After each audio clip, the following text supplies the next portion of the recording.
Welcome to Crimson Guitars. We are about to embark on another full guitar build video diary project for your pleasure and mine.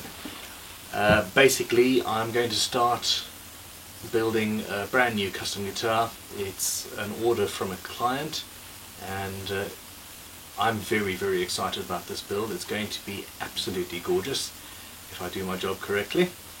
And yes, it's going to be a beauty. It's based on the Robert Fripp model, although as with everything we build, we might base it on something, but every single detail is bespoke and custom and made for the client. Unless it's stock, in which case it's made for me. Anyway, I'm going to keep this brief and we will start building.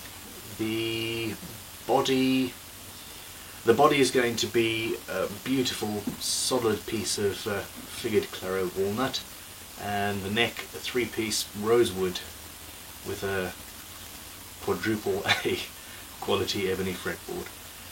And we will start building, we'll start work on the neck, I suppose. So first of all we go into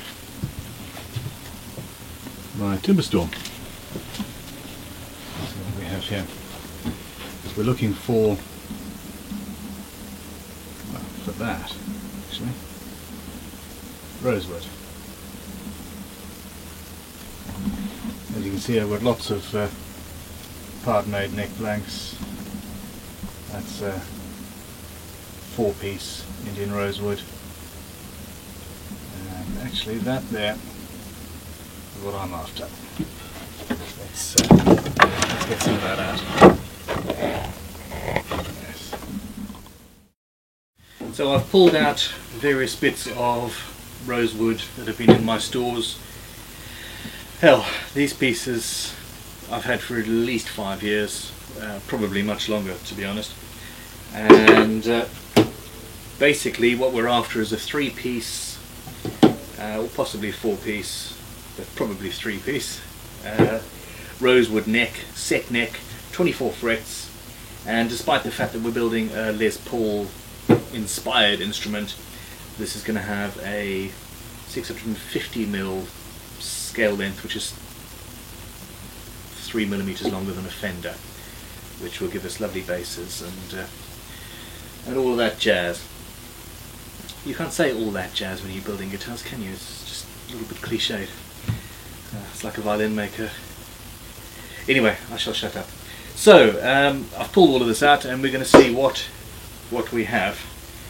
These were cut with sort of Telecaster, Fendery type things in mind. So what I'm looking for now is whether it's quarter sawn or not. This one actually is. So the grain is going in that direction, which means that if I put it like that in the middle of our neck, we have a quarter sawn bit. Now, being quarter sawn it's not essential. Gibson et al. Have been making necks that are not quarter sawn forever, and most of you kind of like Gibson et al. However, it does make a slight difference if you've got a solid neck, and even less of a difference when you've got a 3-piece multi-laminate made out of a really solid rosewood. But what can you do? If you're going to build a custom guitar, build it as strong and as stable and as well as you possibly can. Okay, effectively, quarter sawn.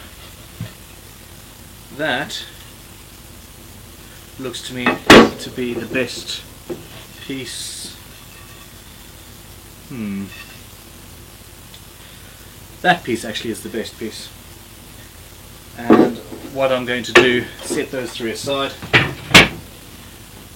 This piece will be the central section of our 3-piece neck, and then this large chunk, which is also quarter sawn, i.e. the grain's going that way, teaching my mother to suck eggs, I apologise. This piece will be cut into two and we'll sandwich around that with a couple of veneers in the middle, and yes, this will make a rather lovely neck. I just need to figure out how the hell I'm going to make it now. Now, the easiest way to work out where, or what size at least, you need to cut is to use an existing neck blank or a template. Seeing as I don't make very many guitars that are exactly the same as each other, I don't have that many templates floating around for necks. I tend to make them one at a time. Now I'm planning on getting both halves of the outside bits of this rosewood neck out of this one piece, and this neck, which I'm making for one of our stock guitars, solid Padauk, is around about the right size. Except our neck, seeing as it's a slightly longer scale, needs to be slightly longer. When working with dark woods, it's a very good idea to have white pencils floating around. They are most useful. Okay, so I'm going to basically draw around this.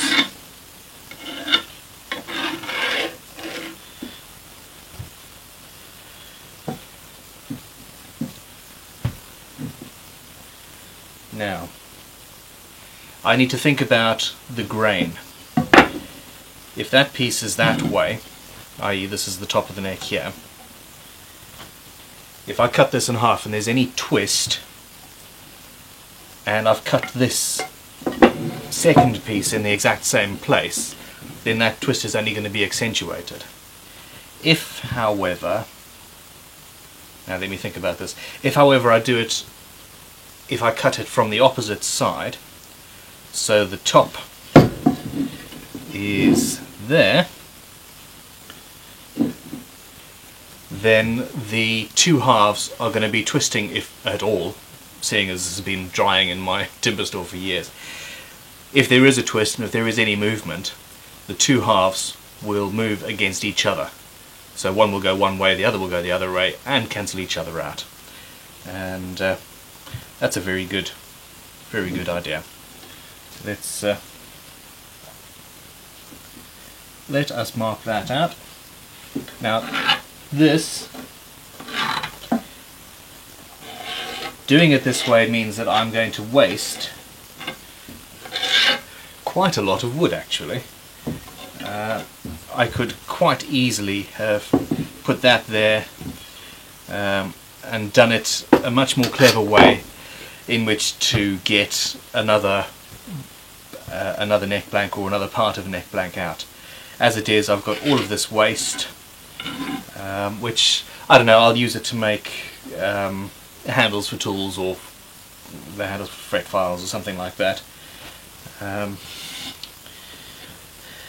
Yes, so there we go. Basically, the top is on opposite sides, and if there's any twist in the neck, it will counteract each other, and we're ready to go, almost. It turned out that the central piece that we'd chosen was a little bit shorter than the blank, well, than we thought we needed. However, the headstock of the blank that I'm using as a template shows that we actually had a little bit more wriggle room than we thought.